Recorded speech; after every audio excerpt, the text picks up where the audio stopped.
when we talk about Nietzsche, it's impossible not to then talk about Foucault.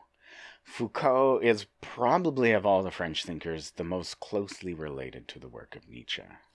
So Michel Foucault, his view of the world is that our subjectivity is constructed by how history shapes our social order. So we're not free, we don't have agency until we understand how culture and the social order and how history produce us as subjects. And it's very simple things like, why are we goth? Well, history has produced goth. So from the available cultural milieus, you want to be against the system, you want to feel dark thoughts, you want to do the thing, well, there you go, you're goth, or now emo, or whatever, right? But those things didn't exist 200 years ago. So in order to understand our agency within the system, our own subjectivity, we have to understand how it's produced by culture around us. And so that's really interesting in relationship to some of the things said in the Matrix. And one of the most important ones is that is the Oracle. She, in so many ways, is talking about things in very Foucauldian ways. So when she says to Neo, for example, well, you've already made your choice, now you have to understand it. Yeah, that's very Nietzschean, but also it's very Foucauldian. Because for Foucault, methodologically speaking, he's saying the best way we can understand how culture shapes us is to assume we don't have selves. If we allied out our subjectivity, if we say, no, you are only a product of your culture, then we can see how culture shapes us, right? And then when we want to bring ourselves back in, we can say, well, it's only in relationship to the self, to culture that the self can have agency, right? We'll come back to that. When the Oracle says, hey, you've already decided, now understand why you made that decision, in some ways that's Foucauldian. She's saying, look, you're acting because culture, systems, history, family, all these things you grew up with that shape who you are, they've informed you, they're why you made that decision.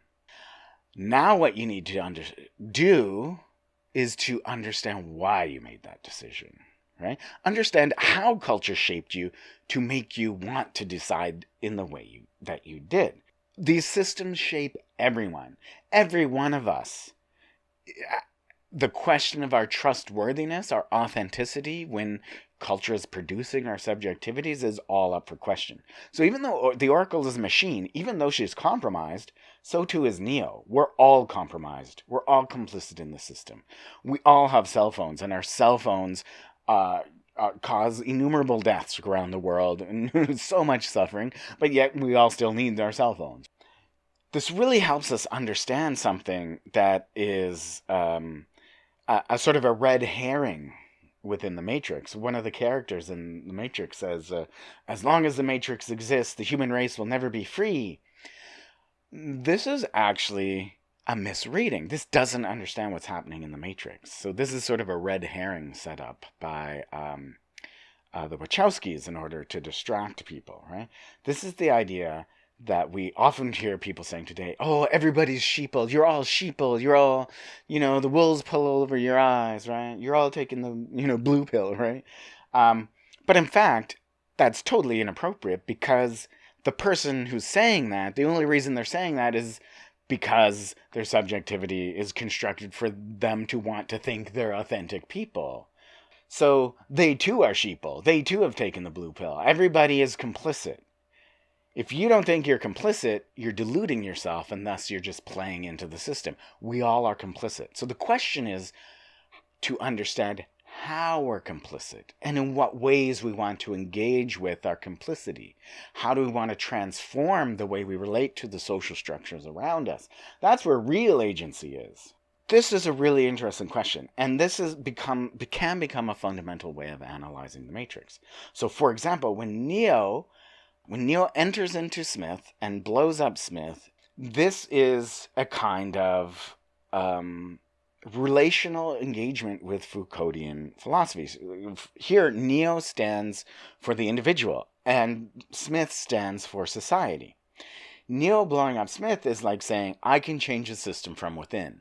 I can blow up the system from within. The system is trying to kill me. The system is trying to change me. This master-slave dialectic. The system is trying to kill me.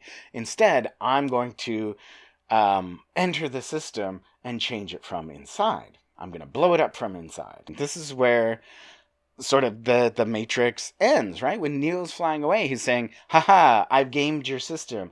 I understand how the system works. I've got inside the agents of conformity, and I've changed them, right? I've resisted them from within. Now, what comes next, of course, is that once Neo blows up Smith, right? Once the system changes, the system reintegrates the individual within. So what we see is when Neo blows up Smith, well, Smith just starts reproducing. Oh, you can blow me up? Well, I can just blow myself up, and I can keep producing copies of myself. So what Smith is in the second and third movies is sort of our understanding of how capitalism recreates complicity. Any resistance to capitalism becomes reintegrated in the system. Efficiently and quickly, it's reintegrated. Think about all of those countercultural ways we resist capitalism or we resist the system. It's, punk, reintegrated. Rap, reintegrated, right? Communism itself has become memed. Communism itself is sort of partly reintegrated into capitalism.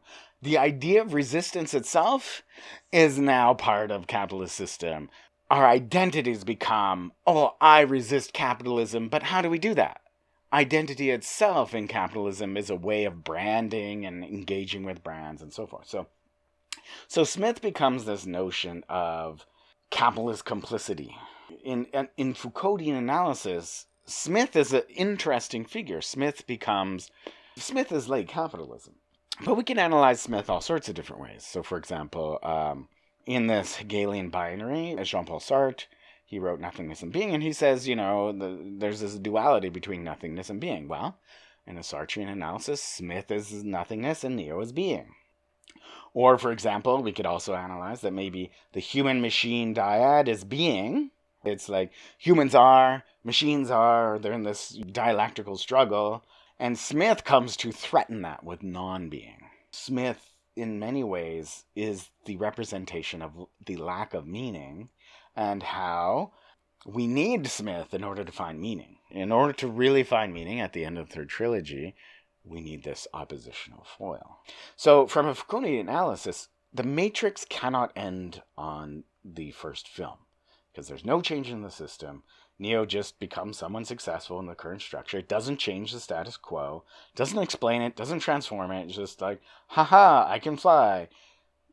Machines are still controlling the order, right? As we learn later, Neo would just become another in the long line of succession of excesses. We need the other two movies because the ending of the final movie has a different answer. It says, we actually have to understand that every choice we make, it is part of the system.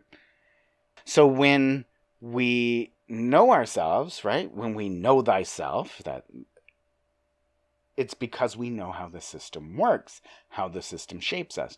And when we know ourselves and how we're complicit in the system, but also how the system works, then our choices have far more meaning. So it is only when we let the system inside us, when we only understand that the system is inside us, that we then have control. And this is something Foucault is very clear about. In a system that produces our subjectivity, the only way we have agency is when we understand how our subjectivity is produced so that we can change how we react to how we're produced by our culture. So, for example, when Neo is talking with the architect, right, one of the things they're talking about is how having free will makes you part of the system. And this is absolutely true from a Foucauldian analysis.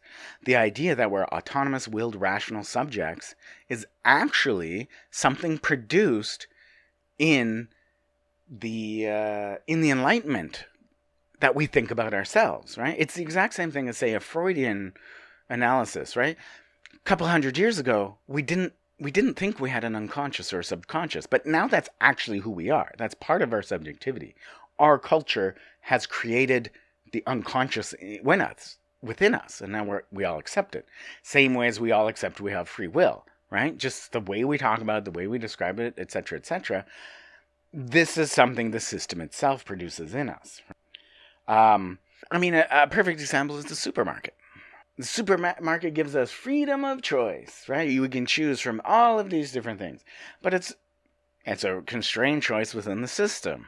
It's this whole elaborate system that produces a choice within certain ranges. Organic used to be something that was, outside of, no, the system's wrong, let's make organic. Well, now you can get organic in the supermarket.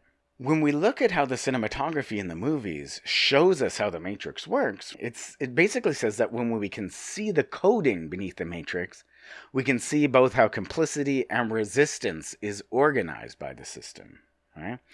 From a Foucauldian way, right, that's like saying, hey, when we understand how the system produces individuals, then as individuals, we can transform. Right? We can create new subjectivities. We can change societies,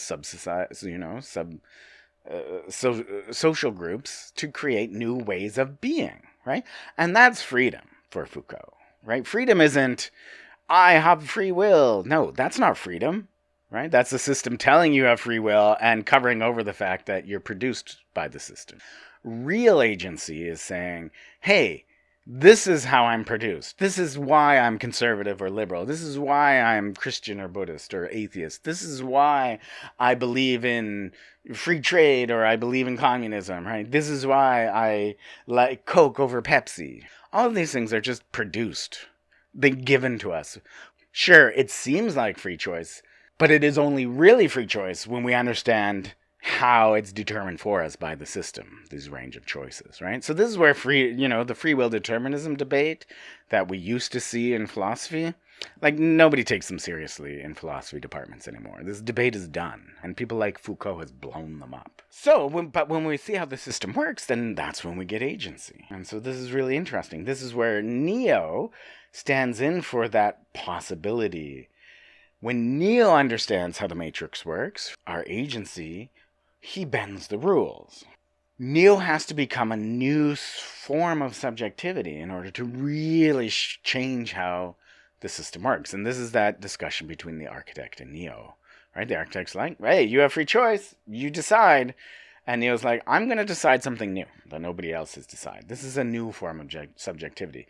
But this is also the master-slave dialectic. Really, Neo here is choosing annihilation over slavehood. This is the master-slave dialectic. And this is where the architect is like, well, in this fight to the death, well, we're willing to die. There are certain things we're willing to, die for instead of becoming slaves. One of the other things that understanding Foucault helps us understand is all of this weird discussion of the Merovingian. So the Merovingian talks a lot, and he talks about causation, and he talks about all this stuff. And it's not really worth pulling it apart, because really what the Merovingian is he's another red herring. The Merovingian is a nihilistic reading of Foucault. For the Merovingian, there is no freedom, there is no agency, there is no room for new subjectivities. So when there is no room for new subjectivities, the only thing there is systems and power, and there's no individual agency. So all there is just gaming the system. That's all it is, right? And so this is where, for example, when Persephone is like, oh, he used to be like you, the Merovingian used to think there could be room for new subjectivities. But no, not anymore. He's just like, the system's got him, right? And this is why Trinity, near the end of the trilogy, instead of trying to play the games of the Merovingian, just points a gun at his head. And this is another Hegelian thing. It's like, either you die or we die. One of us is going to have to, like, it's a battle to the death, and one of us is going to have to give. But this is very Nietzschean. Instead of trying to give what the system, you just blow it up. Just do it. This is a very Nietzschean sort of just live, just do it. You figure out why you're acting afterward. It's an enactment of power, right? The Merovingian is like, I know how the system works. I have all these forms of power. And then, there's no way out of my gaming. And then Trinity, this is kind of a Foucauldian thing. She's like, you know what? Annihilation is a power play, and so she enacts it. I mean, if we really wanted to get political, this is actually, we could read Trinity here being a form of American exceptionalism, right? It's like, oh, well, here's the way, the global order is structured, blah, blah, blah, blah. But American foreign policy is always like, nope, we do what we want. Nope, we do what we want. Nope, we do what we want. And this is how movies in Hollywood always frame the main characters. The main characters are always bending the rules because they're a stand-in for America. And we can analyze Trinity in this way too. But that's a whole other video. Right now we're talking about French theory. When we get to the end of the movie, we see the scene where Neo lets Smith enter him, and Neo becomes Smith. Right? This is just a reproduction of what happens in the first film. But symbolically, in relationship to Foucault and French theory, we can understand this in interesting ways. We can understand it in a Hegelian way. This is the synthesis of human and machine, individual and structure, power and choice. Right? This synthesis makes possible movement in history towards overcoming nihilist and endless repetition. That's who Smith is. Right? So the synthesis of human machine is Neo and as human and the machine as machine, right? Together they need to become a synthesis in order to stop nihilism, who is Smith. And really what they're doing here is referencing Fukuyama's The End of History, which is the idea that there is no more movement of history. The idea that we're just going to be liberal democracies forever moving towards sort of minutiae perfections of this system. Now, obviously, we know now that's that's not happening, but nonetheless, that's sort of what's going on here. The other way we can analyze this end scene is that the reintegration of Smith into the machine-human dyad is the reintegration of social norms or of structural productions of culture onto the individual, but with the subject's consent. So here it's sort of like the social order has moved into endless repetition. It's no longer that, there's goth, and then, you choose to be goth, and there's a certain way of being. It's like that there's many different kinds of goths, and they're all interrelated to each other, and so forth. Rather, it's the idea that when we choose to be goth, it's not because we're sold this rebellious conformity by the system. We know that it's selling us this, but it's because we can actually take goth and use it to rebel against the system in effective ways. We choose to use goth to assert our individuality, or you could pick hip-hop or communism or whatever you want, to assert our individuality in ways that resist precisely because the symbol of goth is a symbol of resistance. Even though we know it's now sort of produced by suits and it's produced by ad agencies, but we can still use that subjectivity. It still has meaning and power. Instead of the endless nihilism that Smith says, which is just like, oh yeah, well, whatever new goth identity you produce, we're just going to reintegrate it. No, we can say that it has meaning. To use the sort of Baudrillardian terms, which we'll come up to in a bit, it's precisely this simulation of resistance where we can find authentic resistance, or we can form the basis of real resistance from this sort of manufactured resistance that's given to us, which is an interesting take. I don't actually think this is the best take for what happens at the end of the movie, but I don't even think it's what the Wachowskis are actually aiming for.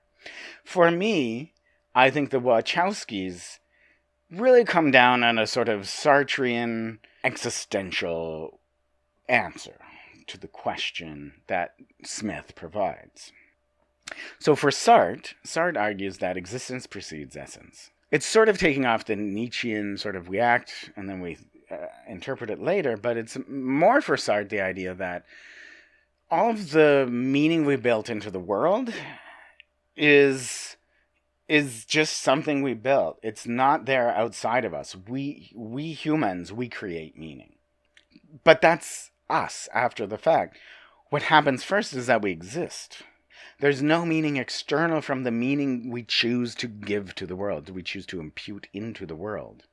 So Smith in this is the absence of choice, and Neo is all possibility, right? Neo could be anything he wants. And Smith is taking away all of the choices, right? There's only one choice, and it's Smith. But here's the thing. For Jean-Paul Sartre, once we understand that all meaning is meaning we choose to give to the world, right? That gives us a huge amount of freedom, right? We can choose to take any sort of meaning in the world, right? We can choose, God or not God, or, whatever we want. We give it that meaning.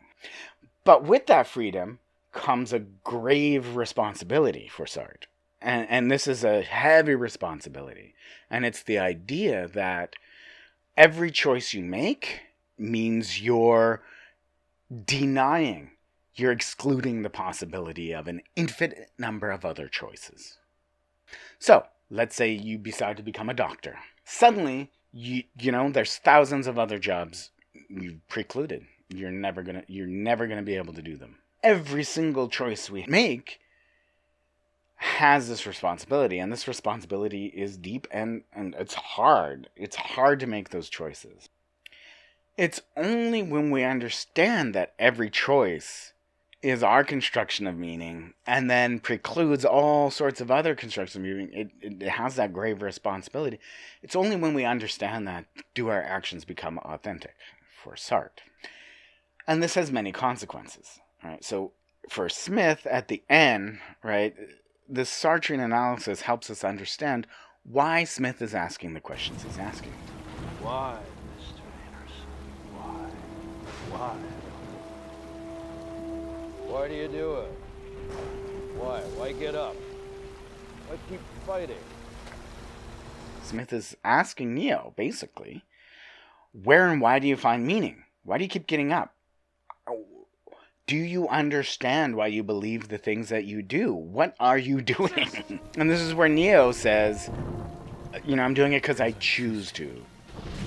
He understands, because of his discussion with the architect, he understands the possibilities he's giving up, right? And he's like, but I'm still making that choice. This is Sartrean authenticity to a T. And so I think this really gives us an insight into what the Wachowskis are trying to do with the Matrix. They're saying, semiotically, we have all of these opposites, the unity of opposites, the Hegelian binaries, these Foucauldian sort of interrelated systems. And instead of conformity or rebellion, we actually have to choose their synthesis. This is what the Wachowskis are saying semiotically, right? Machine and human at the end come together. They synthesize.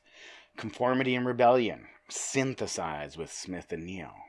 So philosophically, this Sartrean emphasis on the responsibility of choice and this Nietzschean just do it existential forms of action are where they're coming down on at the end. This is where, in response to all these Foucauldian and whatever things, this is where they're coming down. And so the resetting of the Matrix at the end seems Foucauldian in the sense that the machine's matrix is our social structures, our history, and Neo is the individual, right? The Matrix is the system, and Neo is the individual, and there's a hopeful tone at the end that the individuals can transform the Matrix. Neo transformed the Matrix. He reset it. He changed it. And so the idea, the hope is that we can change it as individuals. But the Wachowskis, what they do is they throw in Sartre. And they say, look, when we conquer the nihilism of lack of meaning that is symbolized by Smith and understand that even the meaning that's given to us, constructed to us by the system, can still work for us, the meaning we give to the Matrix is the purpose of the individual. How we take up this, what meaning we impute into the system, how we allow the system to work for us. That's very Sartrean. We get to choose how we take meaning from the Matrix, and we get to choose how to act within it. So if we're reading the Wachowskis in this way, the last conversation between the architect and the oracle, right at the end of the last film, is actually a political conversation. What it's saying is that the balance of human history is only maintained when the creative spirit of the individual to produce new subjectivities is allowed in the system, and conformity is kept to the willing. Let people be. If people want to be part of the system, let them be. But when people don't, when they want to sort of produce new subjectivities outside of this system, or even within it, or whatever, right? The system has to let them do it. Otherwise, the system will collapse. Otherwise, the excesses of the system will actually, destroy it. If we understand it in that way, taking the red pill is understanding how history and society produce you as a subject. That's what happens when you take the red pill. You understand how the Matrix produces you as an individual. Those who think they are free from all constraints have actually taken the blue pill, right? It's only people who don't realize how the Matrix works that think they're free to act within the system however they want. I'm free. No, you're not free. We're all not free. Even those people outside of the Matrix, even the people of Zion, they're not free. The machines are coming for them. Only those who see how they are completely produced by the external forces around us are the ones with any agency. And the ones with agency are the ones who have taken the red pill, because they understand how the Matrix produced them. They're vat babies. We're all vat babies. The Matrix produces us.